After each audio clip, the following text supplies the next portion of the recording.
Prieini prie jo, tai va. Čia visai juoda viskas.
Susirinko Pagirių gyventojai susitikti su gamyklos administracija.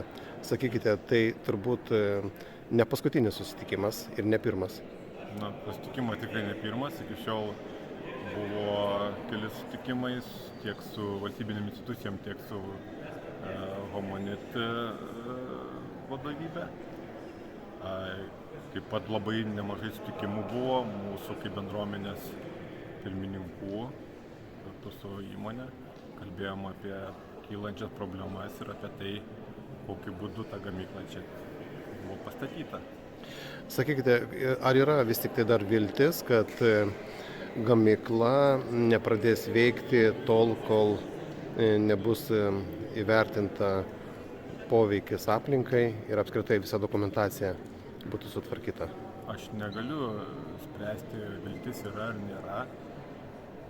Žmonės pasakys, žmonės susirinko, žmonės paklausys ir jie turi spręsti, kaip čia su ta gamykla bus toliau elgiamas ar kaip jie čia toliau darys.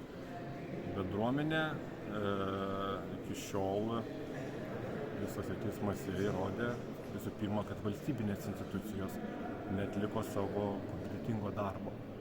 Tai ir kad taip pat įrodėm, kad ir pati įmonė žinojo, kur jie ateina, į kokią teritoriją ir kokias specialias sąlygos čia galioja.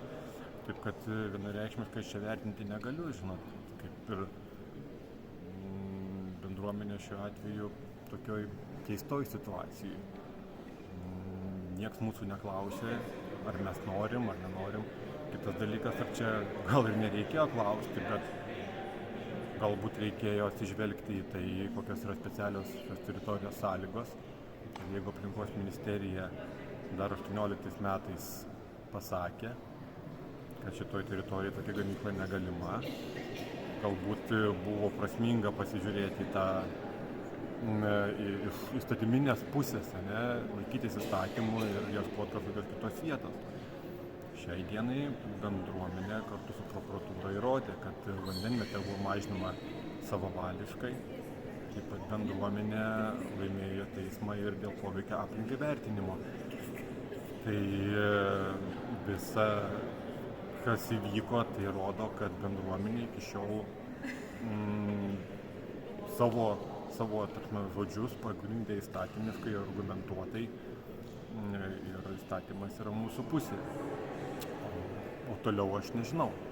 Suprantat, kokie veiksmai toliau bus ir kas bus daroma, tai čia ne man spręsti. Tiek, kad truputėlį apmaudu, kad pati įmonė šiai dienai vietoj to, kad priimtų tos teismo sprendimus kaip duotus, kaip įstatymo raidę, jie toliau bando keisti įstatymus ir žinau, kad toliau siekia vandenvietės sumažinimo. Tai žiūrint į tą pusę iš tos pusės, tarkim, kad negaliu sakyti tada, kad ar čia ta gamykla gali būti ar negali būti. Tai kągi, laukiam susitikimo. Ačiū Jums.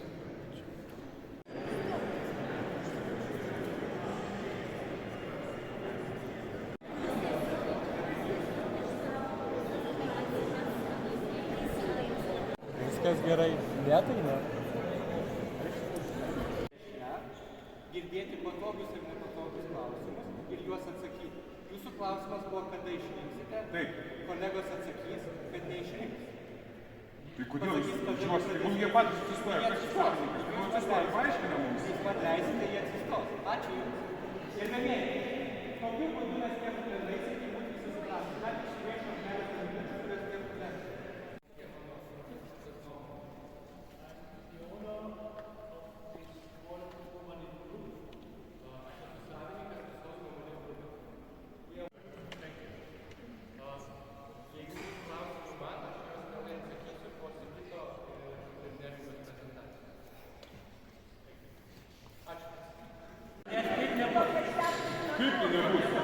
Kaip tai nebus? Akulina, jūs pastatėt gamyklą ir dabar reiškia, jau norite kažką su mumis pasišnekėti. Apie ką? Jeigu jūs Nenorite kalbėti ir norite tik tai provokuoti. jūs čia provokuojate, jūs pastatėt gamyklą, išprovokavot konfliktą. Taip, jūs pastatėt gamyklą, išprovokavot konfliktą. Taip, dar kartą.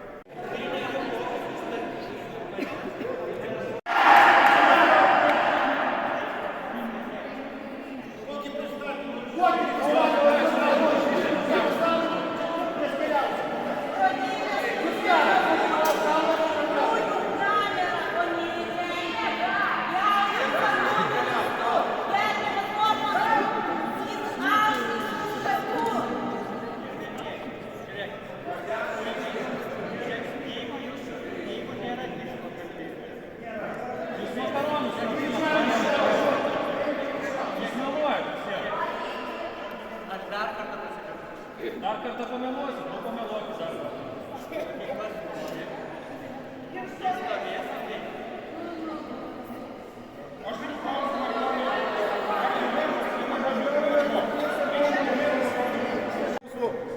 Aplinkai, taršos. Kiek planuoja išmesti? Aplinkui gyvena Jūs varėte kaip traukinys, nepaisydami įstatymų ir dabar norite kažką išteismoti tuos, kas leido statyti tą gamyklą. Nes tai nėra kitas išeities.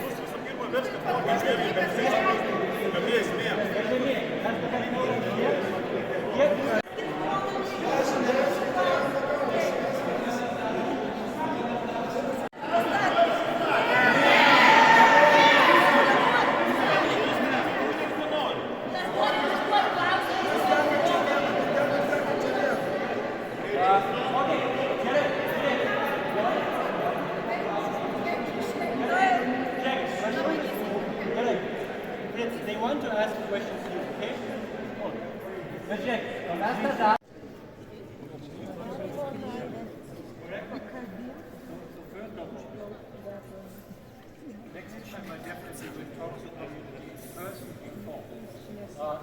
Faktas, kad aš pripažįstu. Taip, kitą kartą aš asmeniškai bendrausiu su bendruomenė.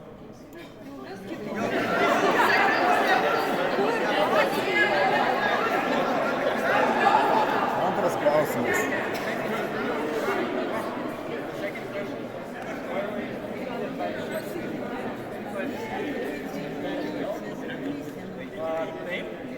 Taip kaip matau dabar situaciją, taip galima vertinti.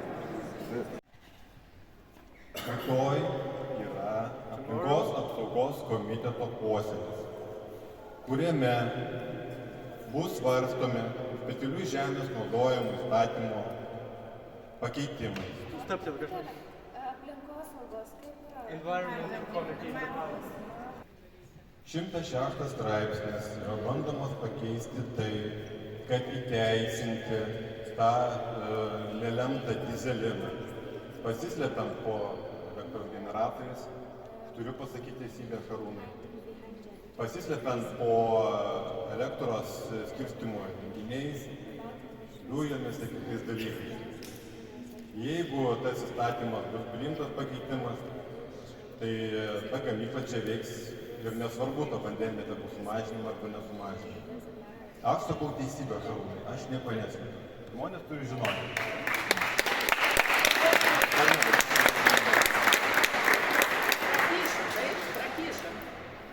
Ką prakėt šitą? Nebijoti. Taip pat gerai žinote, kad vandenvietės teismas yra laimėtas. Prokuratūra apgynė viešą interesą.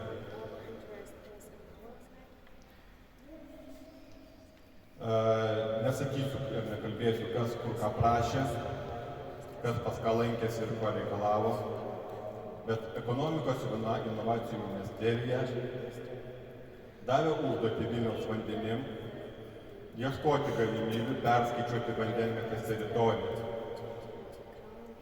Aš nekaltinu nieko, nesakau, kad tai yra specialiai daroma šitai įmoniai, tačiau akivaizdu, kad kalbama apie Pagirių vandenvietę. Taigi, kalbėti apie tai, kad mes nieko nekeisim ir nieko nedarysim, atleiskit, ponai, tačiau tai yra melas.